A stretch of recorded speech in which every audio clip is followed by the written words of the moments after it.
Um, yeah, live on the Tube of the U, but it looks like at the Squirrel Hermit channel, Squirrel Hermit. We'll see. I don't think you're lying. All right. Yeah. Looks live. Turn the volume down. Quit it. Get rid of the echo. Looks live. Turn the volume down. Quit it. Got to be you. Can't be Can me. you hear me? Yeah. I'm good. Yeah. You're both looking at me like you can smell the fart that I just left or something. Fuck's sake.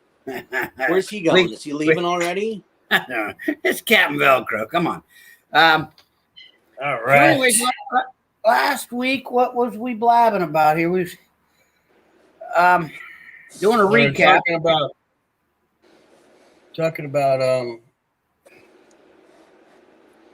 changing up about character age. Yeah, that's not something you did throw out there. That's right. That's for a second. And then Joe talked How about your about character? How about your character's sexuality, Ross? How about that? he doesn't have any. He doesn't have any sexuality. No, Does he have no. genitalia? Nope, none at all.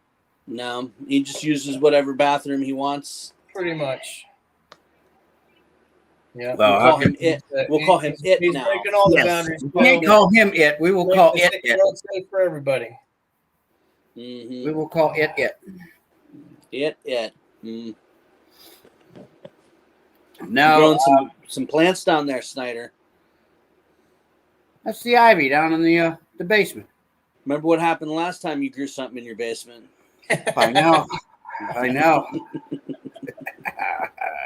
And just think, there's no one here except for us watching this, listening to this right now. So far, yep. All right. But now it can Give be them a little replayed. time. It can be replayed. If it's Okay. GM James You and have the to use squirrel that and the court of squirrel law, minister Joe. again, then they have no lives at all. So they could be doing something else, something different at least. Probably. They're probably jamming on their own recordings. Yeah, I watched some of their stuff. I mean, They're good. I like them. I have fun watching them. I don't mind them. yeah, I like them. I like them both. They have different types of content. Yep. Same thing, but they Different. go at it in a different way. Mm-hmm. Absolutely. What I'm trying to think. I'm drawing a blank here. Yeah, there's no recap, no session recap, because we didn't get together this past weekend. No, it doesn't sound like we're going to be getting together anytime soon either. Well, I mean, Probably not. People graduate in high school, having to go on vacations and shit. I know if it's all You know? interdependent on Captain Velcro being a member this Saturday, then I guess we won't. But Yeah. as far as I know, I'm free. So, If you get Joe or Jamie or somebody, I mean, we can always run some sort of small prequel. some little add-on, filler, side quest, prequel, vignette. Yep. Yeah, so we'll see. We'll have to get a hold. I'll get a hold of them guys again. Lately? What's that? You talk to Joe Cantor lately, or Jamie for that matter?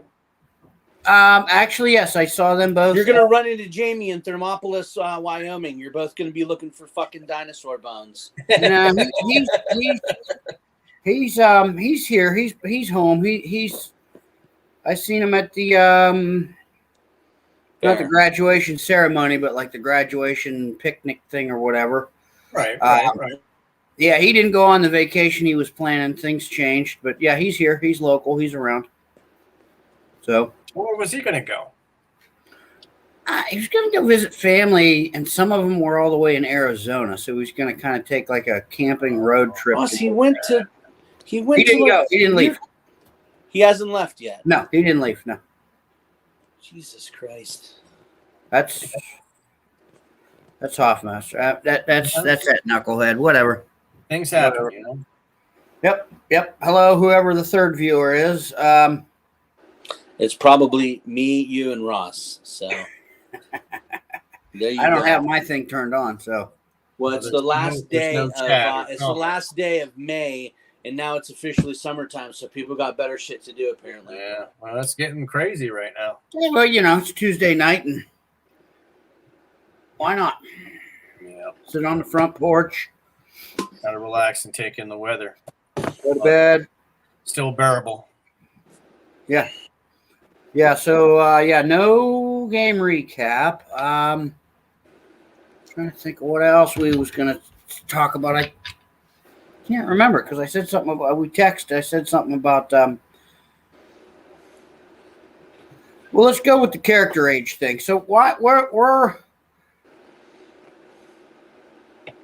oh, Captain, you were under the impression that, you know, we all started out young, not like No. What my argument was not our character specifically, but just the nature of the game is my point. Yeah. It's like everything's geared around younger and not players, but like when you generate your characters, the assumption assumption is they're between the ages of like 16 and 20. That was my point. Especially when they're starting out. And I was like, and like when you made your character, I was like, well, maybe, you know, it's a different. There's a lot of different considerations to be had. You know, like and almost to the point where you can tell a different story. And that was kind of what I was driving at. It was something I had thought about a while back when you were first making that character, the 60-year-old character. And then we started talking about Burning Wheel and how they're different and they're driven, you know, and then we're doing, I don't know if Milestones came up instead of levels. Oh, milestone experience. Right. Instead of like after you get so far in the story, you automatically level up. Yeah, you kind of, you know, instead of like doing like for every creature you kill or whatever. Or every coin or both or whatever. Yeah. Well, well, I mean, that's up to Von Ludwig. Or yeah. He's the MC, the referee, the DM of the 5e thing, but we haven't done Milestones yet. You guys have gotten, you know, a decent amount of experience points. I like to just dole the experience points out as we go after each one. You know, when you get back together again, say, hey, you know, those of you who do more and achieve more get more. You know, there's some people sometimes that sit back and wait. You know, like Hoffmaster's a sit back and wait sort of guy. You know, whereas you two are more kind of like get to it type of people. You're more active with them. I know that I kind of like the way you kind of had like, you know, you smoke that tree and then bam, you know. I mean, that was nice. It makes it easier to think of. Like, you don't have to keep your track as much. You know what I'm saying? Well, yeah. Part of it was you do, but it's still continued what you do. But it's not like every time you go out and you kill an orc or whatever you.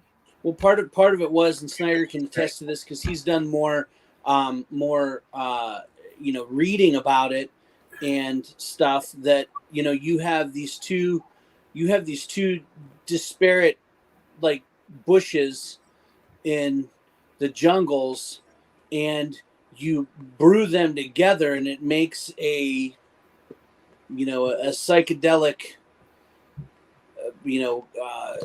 like soup. And it's real. I mean, the ayahuasca is real, right. And it's been now for people who are going on these tours. I mean, like, you go to places like Costa Rica or Peru, and they are now like sanctioned by the government to take you to these places and to meet with the shaman that you think is going to be the best for you. And you go on a trip. You can do it in a 5-star resort, or you could do it in a thatched hut. I think me and Snyder would rather do it in a thatched hut in the jungle somewhere. You know, wearing a fucking sweaty loincloth. You know, I mean, I would do it, but I thought that was cool because there is that tree, the Gulthias tree, in the, you know, the realm of Dungeons and Dragons, and it's not. I think it was started in Forgotten Realms, and I just like the idea of a tree that can kind of combat a that can kind of combat an evil tree that's trying to take an area over. Right. Yeah, like an invasive species, but like worse. I thought everybody was going to be able to, because here's the thing is, we've been plugging along so much for years now as low-level characters, right? Yeah. The last time that we had some really good characters, and you had, what was your guy's name? Not 2 Bits, but it was what was his? What was the guy's name? No, I know who you're talking about. I might be able to pull it up. Hold on 1 second. What was his name? It was something like 2 Bits or like 10 piece. Huh? It was 10 piece. 10 piece? I think it was 10 piece. I'm pretty sure. No. Okay, well that was actually a character that Ross played, you know, like actually role played and had him, you know what I mean? Like, it sounds like I'm being a dick and saying that Ross doesn't role play, which he does, but you know, who is this Ross you speak of? There's only Captain Velcro, Joe. Right, exactly. That's right. So, anyways, what I wanted to do was and I'll tell you what, I would love to go back to it, and I think the captain and I were in a different headspace than the Hermit was, because the Hermit had spent 35 unbroken years gaming in it, and we came back after a long time. Captain Squirrel Hermit tells you something, it's true 100%. You know what I mean? Because who knows more than he does? Not many people I know. Yeah. Not many people that I've heard of. I mean, the only reason you only have 70 followers is because you haven't even been doing this for a year yet. Yeah, there's plenty of folks out there. 5 years ago, if you started this channel 5 years ago, we'd be doing a thing right now in front of thousands of people. Yeah, well, it takes time to build. And it takes a while. Especially, what's cool about the Dungeons and Dragons community and the role playing community is, even though they try to, I know that Wizards of the Coast tries to change things around, and like I don't know if they're canceling things or if they're trying to change things, maybe sometimes for the worse. But the thing is that what I have come to find out online, YouTube, Discord, other places, is that a lot of people do their own homebrew stuff anyways. Oh yeah, right. So none of that shit matters. Right. Any of that, that's 90% of it. Yeah. Well, I mean, as far as the internet and all that crazy change stuff, part of it is, I'm certain that it's scripted to a point. Scripted like the old WWF wrestling matches. Oh, the liberals versus the pro SR guy, the grognards, or that stuff, and that's fun.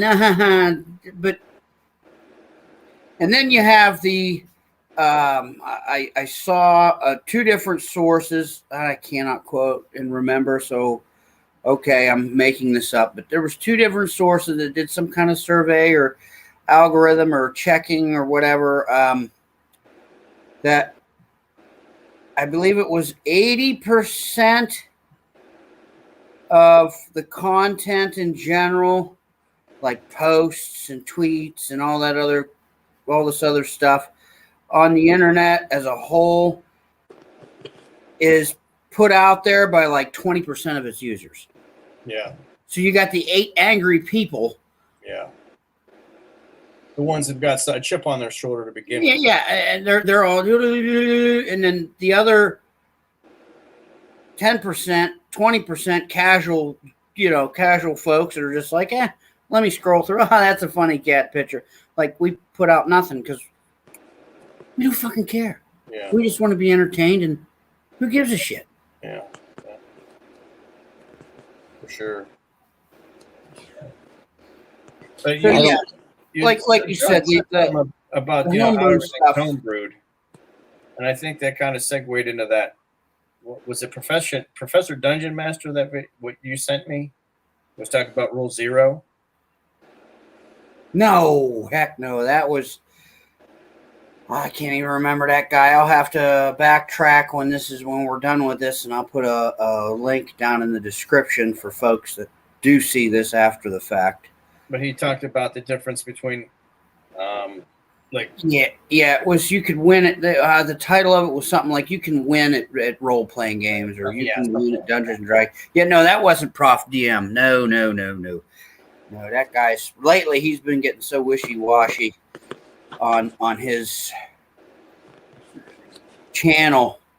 I mean, it's like one episode 3 weeks ago. It's like, yeah, 5e, it's kind of cool, but here's some ways you can kind of make it like an OSR, like an older school feel. And then the last, again, I'm not certain, last 3-4 episodes, whatever it is, it's all wizards, yay. So whatever. I think he's trying to, get that. He might be putting something out, might be trying to get them to publish something of his, or he might be. He probably does. He wrote stuff back in the 80s, didn't he? He wrote some things, yes. Yeah, he wrote some for Dragon Magazine or Dungeon Magazine. Dungeon. Probably Dungeon. Yeah, I think he wrote a module or two, or an adventure or two. I think. Dungeon. Yeah. Oh, yeah. Which I mean, hey, cool, whatever. But yeah, I think, like I said, that's the general scuttlebutt rumor that I've been picking up. He's, which would make sense. I mean, if you're gonna, try and get a little money or get something published again, or try to get back in the game. You're like a lamprey on a whale. Yeah. WotC is the whale. D&D is the whale. Why not just suckle up to the belly of that beast and try and get a little nourishment, financially. Yeah, for sure. Well, we got a number 4. Woo-woo. Hey, whoever it is. Yeah, Mom. Oh, comment. What's she doing? Oh, Nammy, she was revisiting Stranger Things. Yeah, the season 4's out. Yeah, well, she started back at the because she's like, I remember some stuff, but this season 4 started out like, what the heck's going on? I'm like, that's Sandy. Start it over. That's Sandy. She wanted to watch it today, and I was like, come on. Right, we'll watch it tonight. We'll watch it tonight. It's entertainment. It is entertainment. Then it's doing it's already 10 o'clock at night. Don't you got to get up and go to work in the morning? I'm on vacation today. I'm getting ready to go. I'm packing for the grand adventure across the country. Now, you who've worked out there before and know that, like, I mean, I don't know. Was this you guys' only vacation time to go, or could you have went at the end of the summer? If you would have went at the end of summer, it would have been like you guys would have breezed through everything. You would have had top.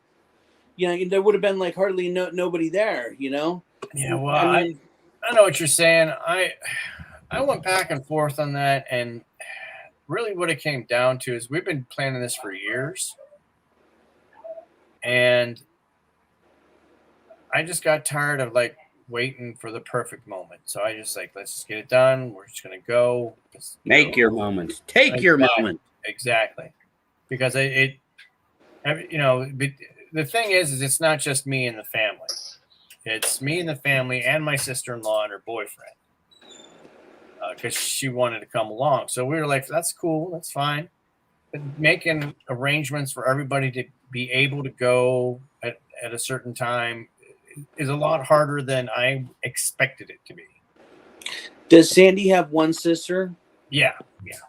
She's got the lady I work with was her brother was married to Sandy's sister. Her name is Lisa John, but she was Lisa. She is DeVito. He works with Lisa DeVito. Lisa John. Oh, Lisa John now. Yeah, Excuse me. Hey. Joe. What? Joseph, you got a question. That's who I signed my original insurance contract with when she was with Allstate. Yeah, I know. I don't know if your husband keeps anything from you, but I said I've doubled you guys. I said I've doubled you guys' coverage and saved you almost $100 a year. And Ross keeps stiff arming me in the corner. You work at the agent now? Is that the name of the company? Yeah, I've been there for like 3 months, 2.5 months now. Yeah, you've been there for a minute. That's funny. Yeah. Yeah, she knows. She knows about the. I mean, she hasn't looked. That's the thing. We haven't looked at the paperwork yet, Joe. It's just like I said. Between, I just Dude, I have a limited amount of- you're I'm giving getting old. The amount of Ross. space- I don't care. I don't care. You keep saying that. I don't. It doesn't matter to me. I'm not pushing you. I'm not saying any of that. I haven't been calling. Who you are these anything Ross like and that. Joe people you speak of? Yeah. Come on, dude. Well, then then who is the lady at Captain Velcro's house? Is that Major Shoelace? Oh, she's a Well, general. you Major know, Shoelace. I mean, Dude, if I'm a captain, she's a general. Don't kid yourself. Don't kid yourself. No, she's a major because that's one step above That's just captain. one step. Well, I figured There's she's no way. two. There's no way a general would be she married to a is captain. Majorette Buttons. Okay, Majorette Buttons. There you go, Majorette. There you go. Yes. She thought you, Ross. She thought you. Maybe Sandy's previous boyfriend used to ride his tractor to school.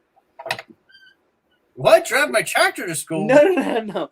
Did Sandy's boyfriend, like when she was in high school, did he ride his tractor places, like ride his tractor to school and stuff? I don't. I think Is you she get. there? I think you're getting people confused, Joe. No.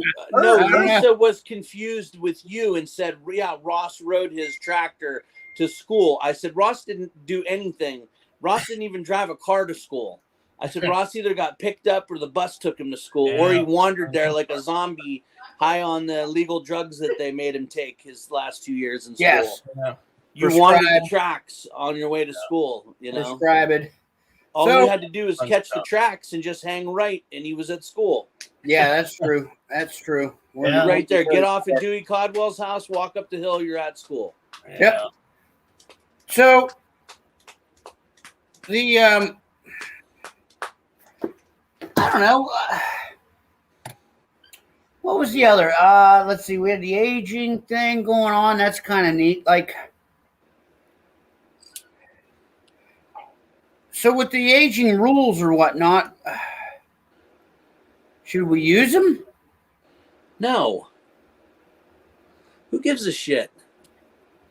I mean, because I don't care. Just, No, I don't care either. I was just making an observation. I wasn't suggesting. No, it's okay. It's okay. I'm just I saying. remember, and this comes from a place of like girls are yucky sort of thing when you're 12 years old. I remember playing female character and you guys getting all upset in about like 1987. You know, like, why can't I play a female character? And you were like, you're not allowed to play any female characters. That's very possible. Very possible. Okay. Probably, yeah, probably. It's still kind of odd to me, but whatever. I'm not saying that I want to play a female character. I'm glad that we have a lady that plays Have any with of us. us ever actually done that? Yeah. I just got done telling you a story that I did Wade. that.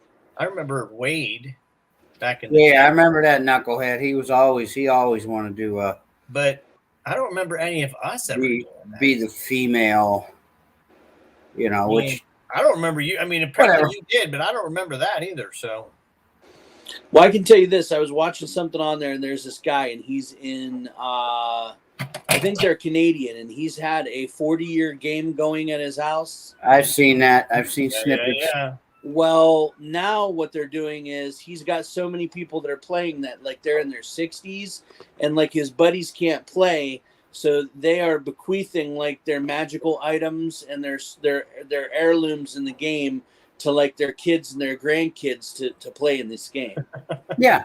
Well, I mean, that's kind of actually along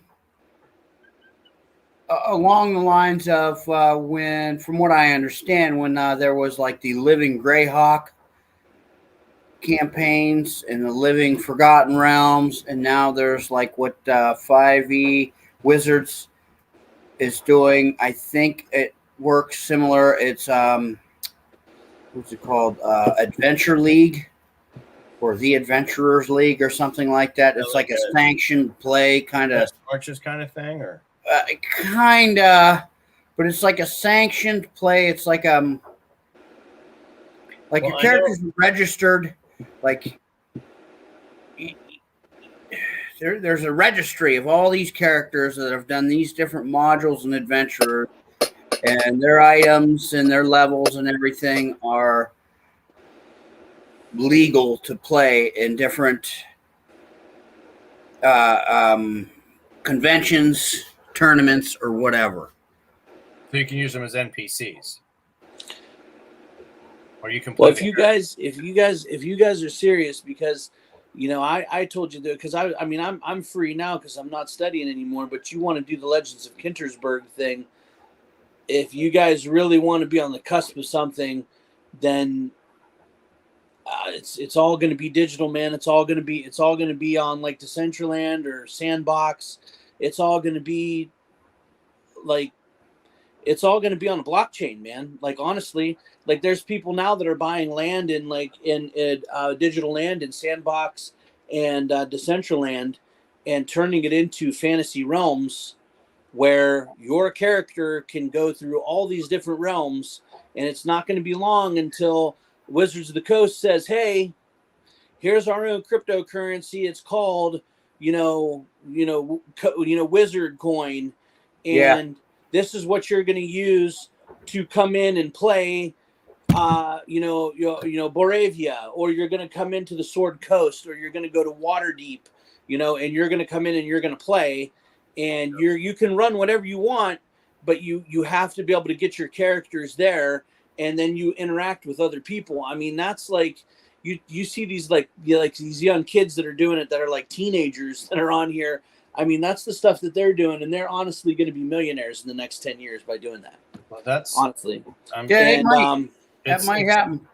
The money. It's not might going to happen. It's absolutely 100% going to happen. They're definitely when Fenton is your age, Jason, he's not going to be playing at a table with a piece of paper. He's going to be putting on a set of VR goggles or on his computer in there in like almost an avatar of his character.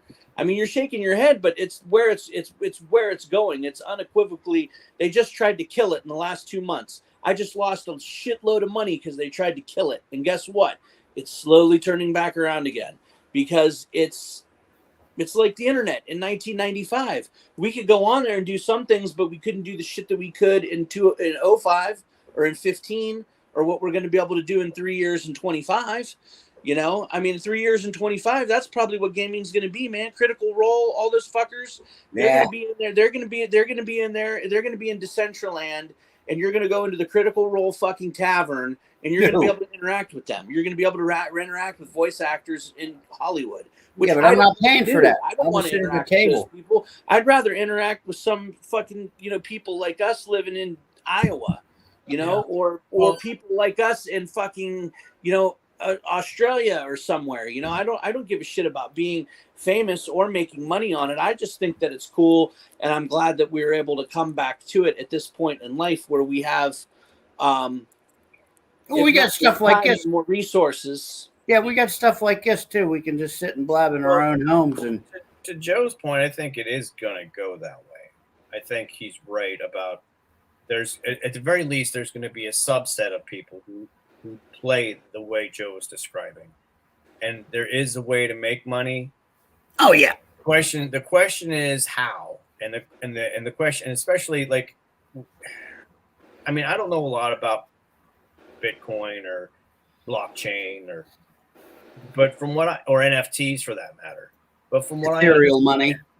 Well, the trick is our money's ethereal money. Well, I mean, the dollar bill in your pocket is ethereal. But there is a difference between fiat currency. There's a difference between fiat currency and blockchain. Like, there's a reason why that distinction's made. I mean, it's not just that one's on paper and the other's electronic.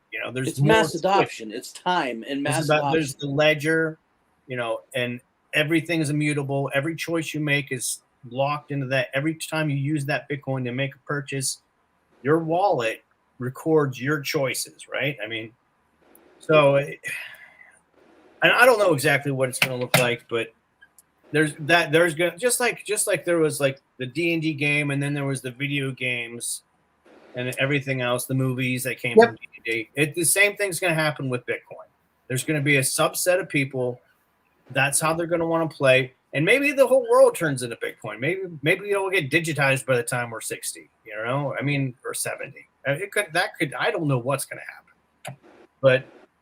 Serfdom on the horizon. Yeah, we'll see. We'll see. But to Joe's point, I don't want to get Joe's input on this. So the input on that. Yeah.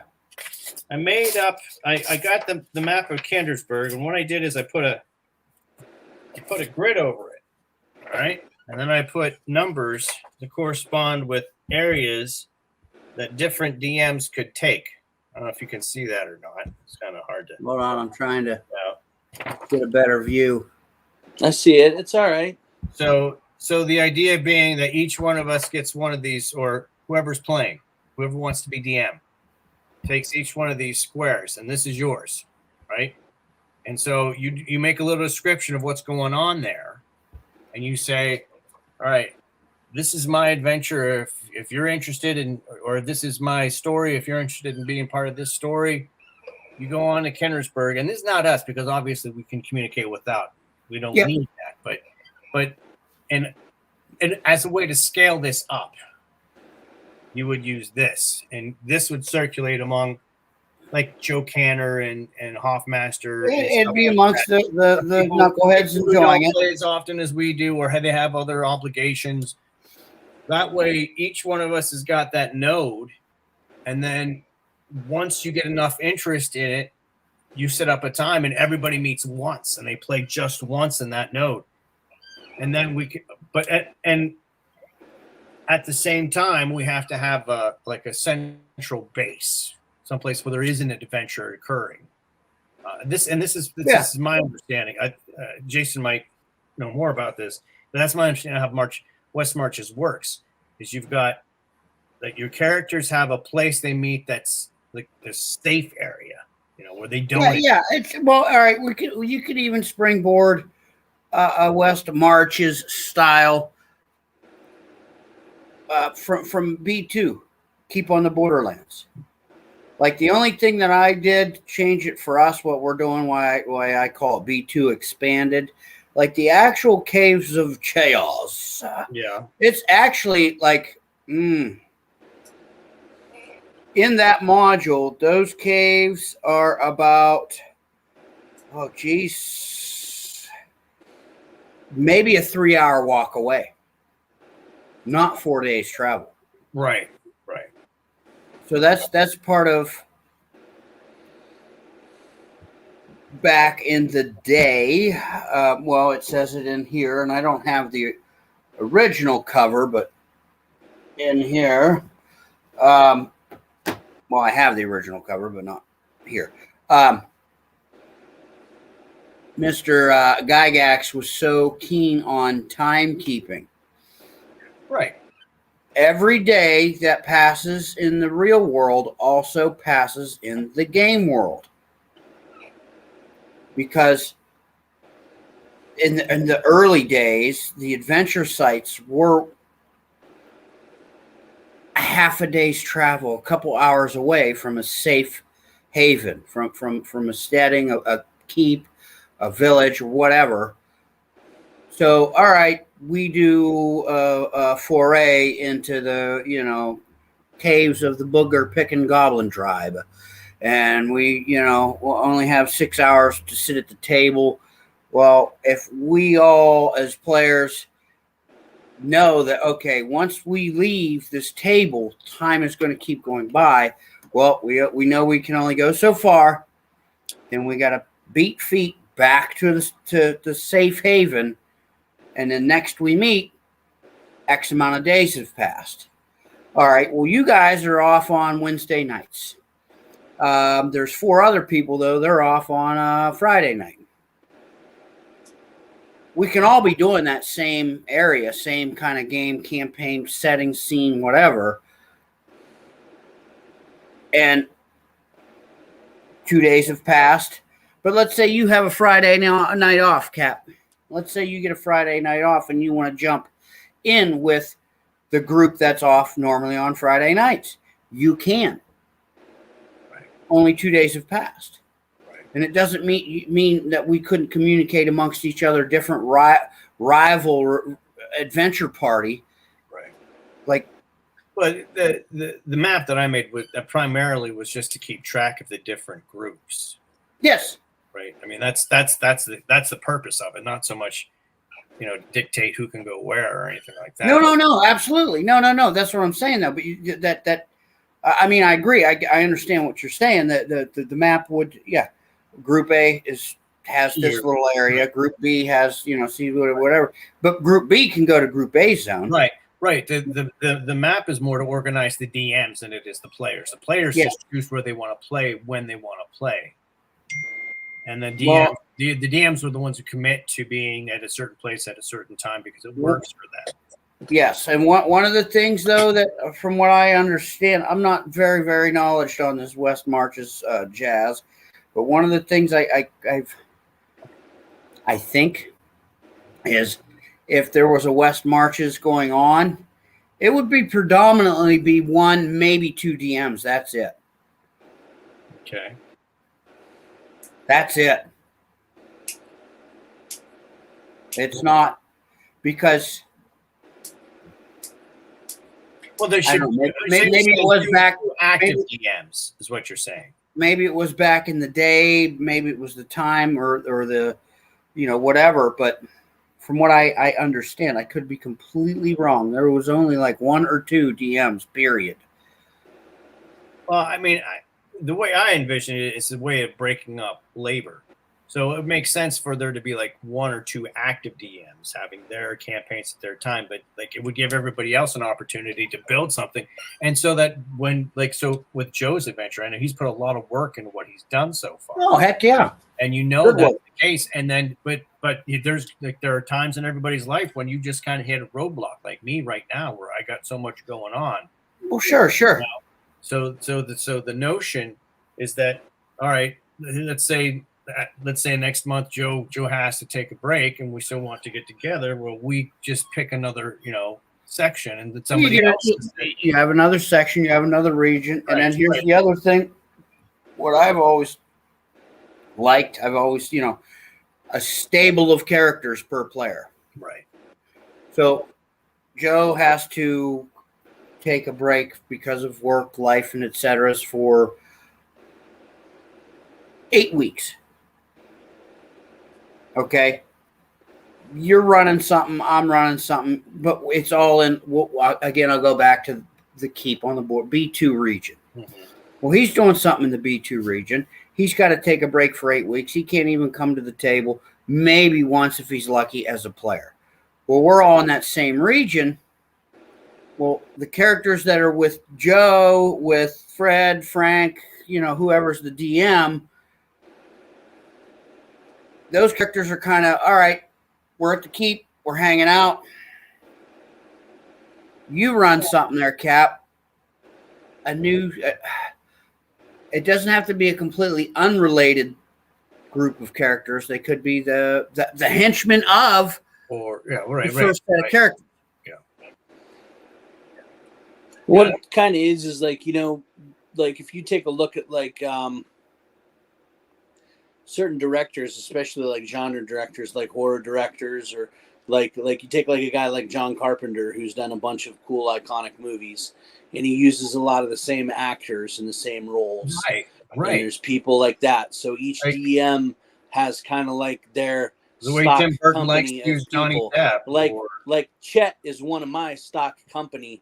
Chet was too good of a character to have died from a goblin arrow to the neck. Like he was like, and what's crazy about that is that, dude, I don't hide behind a DM screen. There's nothing. I have this screen here, but you can see me roll. I had night when we rolled. Ross was right there. He could have looked at every roll. You guys know I've always rolled in the open. You guys have been like another character that I really liked was the dwarf. That I have that was given to Ross. Yeah. No. Baleful. The guy who's just the guy's got the brass knuckles. He doesn't even have weapons. He just punches people. He doesn't have to do anything because you guys have been beating the shit out of everybody. Yeah. I mean, you guys have literally been beating the shit. You guys beat demons. You beat hags. You beat all kinds of stuff. Like I've thrown some pretty impressive monsters at you guys in 3 or 4 chapters now, and you guys have handled them all pretty well, you know, and it's not that, you know, it's not because it's like power gaming, because you guys aren't really all that powerful, except for Joe's Druid. That's Druid. Yeah. That shit's fucking ridiculous. You know? And here's the thing, that fella, he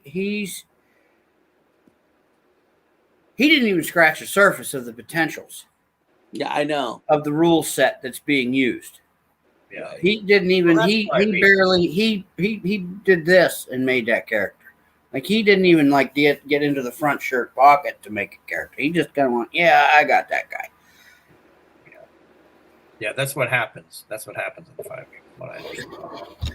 And well, even the more modern. The thing is not just 5e, but more modern iterations, you know. Because what I'm interested at this point is being able to scale up, you know, and that's what I think a Westmarch's thing does for us. It allows us because at this point, it's not like any one of us can't run an adventure or a campaign. We've been doing it for so long. It's not. Yeah, we have the gist. We have the gist, and we get the idea. It's nice to. I would like, and look, if somebody wants to run Ravenloft, you know, one corner they just want to grab Ravenloft, and that's what they're going to do in that part of the world. Then you just know it, and in some ways it's easier because when you create your adventure and the part of the world that you're going to have it exist in, then you know what Ravenloft is, and you can go to those resources. Yeah, familiar territory. Have you read that though? There's a bunch of different ways that story can be played. Oh yeah, no, it's very, you know, your choices make a lot of. It's not like a classic adventure. It's definitely very much. Oh, it is a classic adventure, but it's what Ross is. I think what Captain Velcro is trying to say. It's familiar turf for the DM that's always being the DM. Right. To that region. They're used to that. Yeah, and you can create different styles of play. Like you can do Ravenloft, and where you know you can run the same adventure 10 times, and each time you get a different outcome. Or all I know is this: you guys talk about milestones for experience points. I have bullet points. If you were to look at my book and say what things that I want to have happen in the next month, in the next 6 months, in the next year. Like, I honestly don't think that as long as we can keep getting together and playing the adventure that I have planned, it's going to be more than a year, man. I mean, seriously, we took one step towards, you know, trying to find one of the characters' mentors by finding that elk antler bow, you know, and we haven't even gotten it yet. We're still, you know, in a cavern facing God knows what. Because we all had to leave, you know, we had to leave that Saturday. That was a Saturday game, you know, and I understand that people have to go, but, you know, part of me also too has been giving me a lot of time to play it as a choose your own adventure thing, you know, like, which is cool because, you know, you shouldn't be hamstrung by saying this is how it's going to go, because then that takes the story away from everybody and makes it a one-person story, and I don't want it to be like that. I want everybody to create the story, you know. Right. Well, I mean, I'll tell you what, I've watched. I would rather pull my toenails out with my teeth than watch anybody streaming video campaigns. I'm sorry, I do not want to sit there and watch you guys play. Like, if one of you says, like, hey, let's film our session, I'll be like, go fuck yourself. It actually isn't that bad. It can be informative. I've tried to watch it. And when you want to learn something or see how it's played out, it can be informative. Now, as far as edge of your seat entertainment, no. No, you want to learn something or you want to see how it's done? Sure, why not? I'd rather make my own mistakes with the people I want to play with. You know, that's how I'm going to learn, by making mistakes and going along with it. Yeah. Like I told you guys, these are going to be rules light until I get like the rules like under my belt, and a lot of stuff I've forgotten. But hey, man, as long as everyone's having fun, I know it sounds cliche, but as long as everyone's having fun, that's really the only thing I care about. You know? Well, that's the point. That's the point. Well, no, not really, Ross. Like, the point now with a lot of this stuff is you know, and Snyder's and the Hermit's bone of contention with a lot of this stuff is like they're trying to retcon some of this, and they're trying to change things around, and they're trying to cancel some things. Oh, but yeah, also too, there's people that are doing that. We're in starfucker mode D&D right now. Okay, we're in. Everybody wants to like have their own. You know, I mean, now that Vox Machina's on Amazon, people now want to get a program on TV. They want to do this. They want to do that. And it's just like, and I know there's some real hardcore people in here that are still just want to have fun. But like a lot of people, like they're like, I got to make a living doing this, and, God bless them if they can. But I mean, I think a lot of them, the people that we like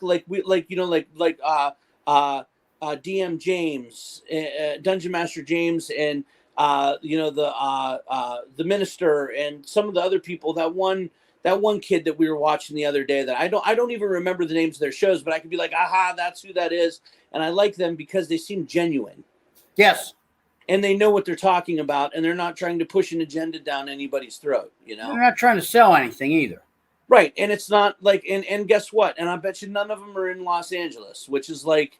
It used to be like, hey man, in the early 80s, it's like, hey, let's leave Youngstown, Ohio, and go there and join a band, Or it's like, hey, I'm gonna go and sell my screenplay, and shop my screenplay around. Now it's like, no. Now I'm gonna go be a voice actor and get people together, and we're gonna go to a warehouse and we're gonna shoot D&D campaigns, and try to make it like that. And guess what? You want to do that, great.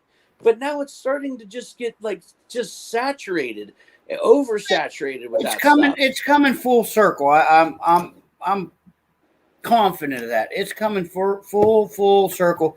You remember when skateboarding was like a crime? Well, yeah. When it wasn't really cool or whatever. And then it became kind of cool. And then you had like the flashy decks, and you had the clothes and the styles. And then that kind of went away, and it was just back to being like, not really cool. You're just a skateboarder. Who cares? At first it was unique. You were a criminal or a punk or a degenerate, outsider. Then it became cool, and everyone had the, certain style of wheels or pants, and then it just kind of went back to like, all right, what the fuck ever, you skate, who cares? Well, I think will it ever go back to big baggy pants and skateboarding again? No, that was a fad. That was a fad. All that shit could have caught on something and knocked you off your board. That was a fad. That was a fad. Like a lot of this stuff that's going on with the RPG, in general. It's a fad. It's gonna fade. It's gonna. I mean, this is what wealthy nations do. We're wealthy. We're well-to-do nation. We got nothing to worry about. I don't got a warlord to worry about. What am I going to worry about? Oh, who's using the men's room? That's not a man. Like who? Yeah, it's a sign of wealth and spare time. There's no doubt. But I think you really want to now listen, Snyder, you want to go down a rabbit hole you've not been down before, okay? Like seriously, and I'm not saying that this is something, if you guys really wanted to, like you wanted to make your mark either creatively or even make a little bit of money off of it doing something like Kintersburg, I'm telling you, man, it's going to be in one of these digital worlds, and you're going to own this amount of land, and you can invite people there to do things and ply their trades there and actually make money in the real world. You can have a guy who creates a goblin horde, and people, word of mouth is going to be like, hey man, you guys got to come to Kintersburg and get with that Squirrel Hermit crew and play Kintersburg, man. Like, how long did you play for? Oh, we only played for 1 day, but it was awesome, dude. We ate that Mukabia route, and we fucking, we went up not a whole level, but we gained some experience points doing it. And, and then there was this, all this stuff. And like, it's really, I wish I could find the article that did it, but I'm telling you, it's going to be completely, in 10 years, there's going to be old dudes like us that are still going to be throwing dice on a table, and there's going to be kids throwing dice on a table. But there's going to be this whole subset of people that are like, they band together. The three of us band together, and we're like, we got $5,000 each. okay, and we're going to buy this huge swath of land in a digital world, and we're going to invite these people to come in and do this, and we're going to build this academy where these kids learn how to become adventurers, and there's going to be this crazy sect of clerics, that follow this weird god named God Sham God. You know what I mean? And like people are going to come there, and they're by word of mouth, they're going to be like, hey man, you need to go to Kinnersburg and go fucking play this adventure. So it's going to be a living, breathing, set it and never forget it type of experience where it's going to live on, just like certain things have. Like you're talking about Snyder, I know you have it on your wall there. People have been talking about now. They've been talking about the Tomb of Horrors now. Greatest dungeon to have ever existed. You put the Tomb of Horrors in. You put the Tomb of Horrors there in a digital world and let people come there and play that. That's how some of these live on. People love these. They love Ravenloft. I think they love Waterdeep. I've got the Tomb of Horrors. I have to look. I've got that, and I've got Alice in Dungeonland. I know I've got Alice in Dungeonland, but I think I got Tomb of Horrors too. You got Alice in Dungeonland? Yeah. I got it when I was a kid. I think about it when I was like 10 or something like that. Maybe I'm thinking of a different one. I'm going to say if you have there's a Lamentations of the Flame Princess. Yeah. Module. I think it's called Alice in Dungeonland. I'm probably wrong. But if that is truly what it is, yeah. You're sitting on at least $200. Yeah, that's possible. I'd have to look and see. I know it's Alice in Dungeonland because it's based on. Yeah, is it like a? No, it's a no. It's book. No. This is like an actual adventure. Gygax. Yes. All right. Well, then that's a different one because Lamentations does the A5 size books for all their games, right. Modules, rules, whatever. Okay, all right. But I was gonna say, if it's that, you got a little coin, but I'm gonna check it out. But to get back to Joe's point, I think if we were to do something that encourages people with what are traditionally considered very disparate hobbies, like illustration and writing and voice acting, all those things that go into what you do when you play a role-playing game. If you can encourage all of those different groups to be involved, then what Joe's talking about can happen, right? It's already happening. I don't. For us, yes, it's already happening. But if we were to try to do something like that, that's the only way I could see that working, is if you took people who like to draw, and you took people who like to act, and you took people who like to write, and you take people who like to role play, and you find a way to get all of them working together. Like that's the key is right now. What's going to happen 10 years from now? Like I said, I don't know. I don't want to. Yeah, who knows? Again, to ask the question, what's it going to be like? Because I don't know. But for us, and what I would like, the reason I'm pushing towards the Westmarch's style of play is that it gives us the opportunity to do that. Like you don't even have to, you know what I'm saying? Like you don't even have to be involved with their adventure, but you're still exchanging ideas and you're still having an effect on each other. And that gives you an opportunity, and then you can grow a community, right? That's the goal. You could grow a group, yes. And communities are a rather strong word even for this hobby, but I know, you could grow a group. You could have a group of like minds. A better word. Yeah, that's fine. That's the word I would use. But Ross, what I'm saying is this is like, again, without going too much off the rails here, because I gotta put Iris to bed here soon. You guys, Snyder or Hermit, are you working tomorrow? Oh yeah. Only the captain gets to sleep in and only the captain take a poop at noon on his own toilet. On his own toilet. What I'm saying is like we're like Ross, seriously, because I know Snyder, he's like anti this.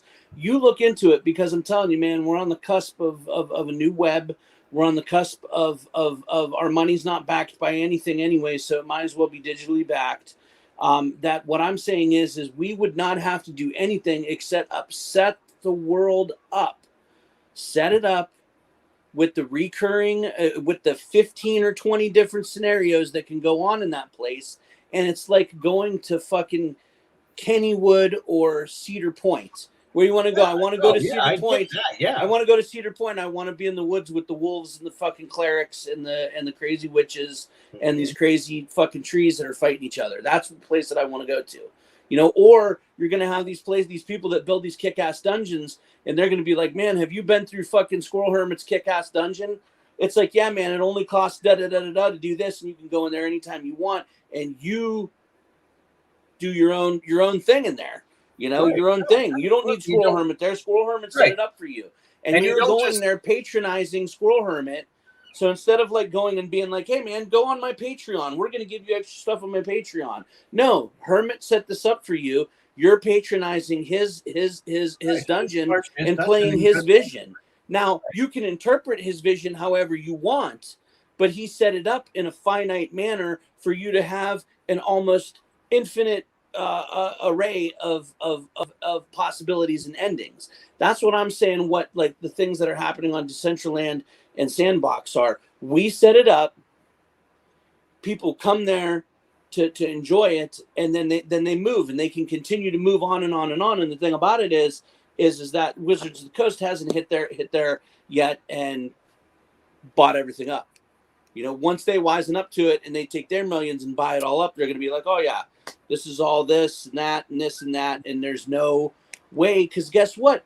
If you do homebrew something, a lot of people have taken homebrew stuff into account. Like you look at like even in some of the new books, like what just came out, the Cauldron of Everything. Half of that shit was homebrew stuff. The Wizards of the Coast was like, oh, that's a good idea, or that's cool. Let's make that canon now. You know, and it's hard. And that's what you have to watch out for too. Is once somebody gets interested in your IP, they decide that they're going to take it, especially if you don't treat it as such. And that's a big obstacle that has to be dealt with if you're going to try to make money doing this sort of thing. Which is why doing it on the blockchain makes it irrefutable. It's irrefutable. That's why I'm telling you, it's not that's it doesn't take someone a genius or a seer to see that's what's happening, because it's already happening. It's happening with a bunch of stuff. Look at the stuff the kids are doing with Minecraft. I mean, it's crazy, dude. I got a nephew in Switzerland who makes, you know, $3,000-$4,000 a month. He's fucking 14 years old on Minecraft. Yeah. Creating places and spaces for people. He goes in as an architect and makes it to their rough dimensions and what they want, and then leaves it for them to continue to build up or change it as they see fit. Right. As long as they pay him, which they pay him digitally, and he has the money, they can do whatever the fuck they want with it. It's theirs. He was just an engineer. So when they pay him, to build it for them. Pay him in blockchain. They pay him in Bitcoin or Ethereum or. Yes. And then how does he convert that? How does he convert that into fiat currency when he wants to? He doesn't need to convert it into fiat currency. If he wants to, he can do it any number of ways. He can do it with Tether. He could do it with Monero. In places like Switzerland, you can take your Bitcoin or your Ethereum and spend it just like you would a dollar or a Deutschmark or a franc or a peso, not a peso, but he lives in a place where there's, Italy, Germany, Austria, all these, France touch these, the place he lives in is more French dominated. He lives in Neuchâtel. But a lot of these kids are doing that, man. These kids that like you fucking can beat, these kids get paid millions of dollars to play John Madden football. Yeah, kids, I'm familiar with the fact that there are professional game players out there. Like Magic the Gathering is a perfect example. There are people out there who get paid money to do this. My question is, I'd have a lot of questions about that sort of like profession, but just one of the questions about blockchain in particular. Like I know that I can't, like there's nowhere in Youngstown, Ohio where I'm going to spend my blockchain There's nowhere. I'm not going to spend Bitcoin here. I'm not going to spend Ethereum here. I'm not, and after you get, and then there's gas, guys, and then there's. You like, can come up. I'm Sorry, they're flashing lights like they want to come upstairs. Like, oh, I'm like, fucking come upstairs. Yeah, get up here. Yeah, come up. They don't care. If you gotta go. I mean, we could. No, I don't know later. what's going on. I don't know if Sylvan has to get up in the morning or what's like morning meaning like 2:30 in the morning. But like, here's the thing, okay? And I don't want to hijack this into a Bitcoin thing, but here's the thing is like, it's. Everyone was like, I lost a lot of money. Okay, yeah, but I didn't lose it. Well, you still have blockchain. You still have you only lose it if you sell. I haven't sold. I got diamond hands and brass balls, so I'm holding on to what I have because I know it's going to come back around. Plus, I'm not poor. I'm not rich. I can't buy whatever I want, but I got a food over my head. I got a food over his head and roof in his mouth. And a roof in my belly. It's good. But read up on it, man. If you ever sink the shit in and a toilet to drink from. You were upstairs. The thing that's impressive about the three of us is that all of us read. You were up in my library the other day and could have grabbed whatever book you want. There's 10 books on blockchain up here. You want to learn about blockchain? I'll give you borrow as many books as you want. Did you read it already? Halfway through it. It's really good. Yeah. It's really good. What's that? Black Hammer. Black Hammer. Yeah. No, these superheroes are stuck. Don't get me started. It sounds a little risque. It's like, no, it's good. I'm the Black Hammer, baby. It's really good. You'd like it, Snyder. Anyways, but no, I'm sure I would. I am. All joking aside, it probably is pretty kick-ass. It's pretty good. It's where it's going to go, and I'm sure you guys have seen the travesty of a movie that is Ready Player One. Yeah. Have either of you read the book? No. Okay, I have the hardcover book. You should both take it. It's a 400-page book. You just read through it as quickly as possible because it was written by a kid who grew up in Mansfield, who's a year older than the Hermit, which makes him a couple years older than the rest of us. He had the same experience we did, and the whole book is nothing but just 80s culture set 20 years in our future, where the movie did not do the book justice. Movies generally do not do the books justice. Now, when you are reading this book, you're like, it's happening right now. Like in that world, you could they had D&D worlds where there was no science fiction allowed. There was no steampunk allowed. It was all medieval fantasy, and that's it, Right. And, but like also too, there's always going to be people that are there's always going to be, and there's going to be kids you watch when we're fucking 75 years old. There's going to be some sort of new YouTube, and these kids are going to open up a box, and it's going to be 5e D&D stuff, and they're going to be like, let's have an adventure, and it's going to create a whole new thing of people going and doing it. Come here. Come here. There's people here. She's like, Mama wants to go to bed. You don't want to go to bed. You better let her go to bed. They gave me an egg, a chocolate egg about this big.